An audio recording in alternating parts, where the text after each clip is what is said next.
السلام علیکم۔ روشنی ہربلز کی طرف سے میں جگر کے موضوع پہ سیکنڈ پارٹ اپنے ویڈیو کا لے کے آئی ہوں، لیکن سب سے پہلے حسب معمول نبی پاک کی حدیث پاک۔ تو آپ سرکار کا فرمان ہے کہ جب کوئی مسلمان آپ کو کھانے کی دعوت دے تو دوسرا مسلمان اس کو ضرور قبول کرے۔ چلے یہ تو آج کی حدیث پاک ہو گئی، اب باقاعدہ باقی سیکنڈ پارٹ کا میں آغاز کرتی ہوں۔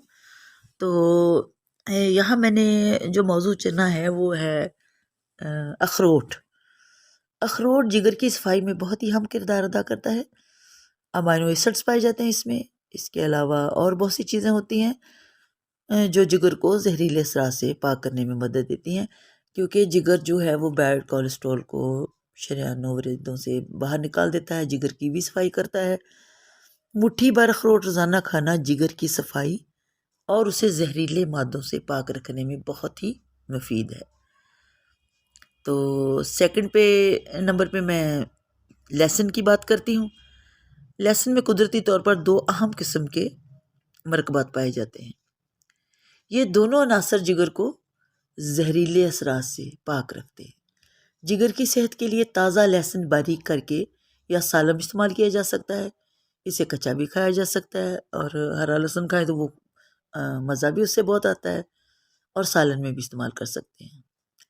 تو آپ لہسن کو بھی استعمال کر سکتے ہیں اس مقصد کے لیے۔ اس کے علاوہ گوبھی کی ایک قسم ہے جس کو بروکلی کہتے ہیں، اسے شاہ گوبھی بھی کہتے ہیں۔ اب تو یہ ہمارے یہاں بھی عام ہی دستیاب ہے۔ یہ جگر کی کارکردگی کو بہتر بنانے میں بہت اہم کردار ادا کرتی ہے۔ اس کو روزمرہ کی خوراک میں لازمی طور پر شامل کرنا چاہیے، جو نہ صرف زہریلے مادوں سے جسم کو پاک کرتی ہے بلکہ کینسر جیسے جراثیم کا خاتمہ کرنے میں بھی بہت مدد دیتی ہے۔ اور انار کے بارے میں تو سب کو ہی پتہ ہے کہ یہ جگر کا محافظ ہے۔ انار کا جوس پئیں، جگر کو صاف رکھیں۔ اور اس کے علاوہ شکرکندی کے بارے میں آپ کو ایک ٹپ دینا چاہتی ہوں۔ یہ بہت ہی آپ کی پہنچ میں ہے، ہر عام و خاص کی پہنچ میں ہے۔ آپ نے جو ریڈ شکرکندی ہوتی ہے، جو باریک باریک ہوتی ہے، اس میں ریشے بہت زیادہ ہوتے ہیں، وہ اپنے باریک باریک لے لینی ہے، آدھا پاؤ کے قریب۔ اس کو اچھی طرح دھو لیں اور اس میں 1 گلاس پانی ڈالیں، 1.5 گلاس ڈالیں، اس کو پکا پکا کے آپ نے پونا گلاس کر لینا۔ پھر اس کو چھان کر ہفتے میں 2 بار پئیں اور 1 ماہ استعمال کریں۔ یہ آپ کے جگر کو ایسے صاف کرے گی جیسے کوئی کپڑا دھو دیتا ہے وہ گندگی سے۔ تو یہ بہت اچھا ڈرنک ہے جگر کے لیے۔ تو سب سے زیادہ اہم بات یہ ہے کہ اپنی عادتوں کو صحیح کریں، کھانا کھا کے سیر کریں، ایسی چیزیں مت استعمال کریں جن سے آپ کا اگر کسی بھی وجہ سے آپ کا جگر خراب ہے تو آپ نے فریش جو سلاد ہے وہ کھانی ہے، آپ نے فروٹ جو موسمی جو بھی ہے وہ استعمال کرنا، ایک باؤل پورا استعمال کریں، 2-3 فروٹ اس میں تھوڑے تھوڑے ڈالیں، وہ استعمال کریں۔ کوئی بھی فرائی کی ہوئی چیز نہ کھائیں، اسکیل، بڑا گوشت، مٹھائیاں، دیر ہضم جو سبزیاں ہوتی ہیں جیسے وہ نہیں کھانی آپ نے۔ شوربے استعمال کریں اور ہلکی کالی مرچ، نمک کم کھائیں، چکنائی تو بالکل نہیں کھانی۔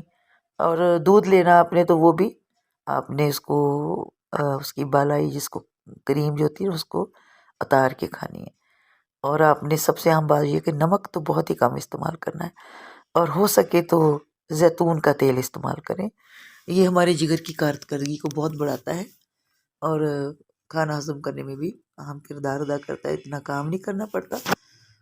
تو یہ اس طرح کی صحت مندانہ عادتیں جن کا جو صحیح ہیں وہ بھی ابھی سے اپنائیں، اور جن کو کوئی نہ کوئی مسئلہ بن چکا ہے وہ بھی لیں۔ علاج کے ساتھ ساتھ یہ والی چیزیں کریں گے تو انشاءاللہ جلدی آپ کور اپ ہوں گے، ہیل اپ ہوں گے، اور اپنی عادتوں کو صاف شفاف رکھیں۔ ورزش کی عادت اپنائیں، آہستہ آہستہ ورزش کریں، سیر کریں، اور گھٹن والے ماحول سے ذرا اوائڈ کریں۔ اللہ آپ کو حامی و ناصر ہو۔ اگر ہم صحت مند عادتیں اپنا لیں تو ہم بہت سی چیزوں کو شکست دے سکتے ہیں۔ روشنی ہربلز کی طرف سے اللہ حافظ۔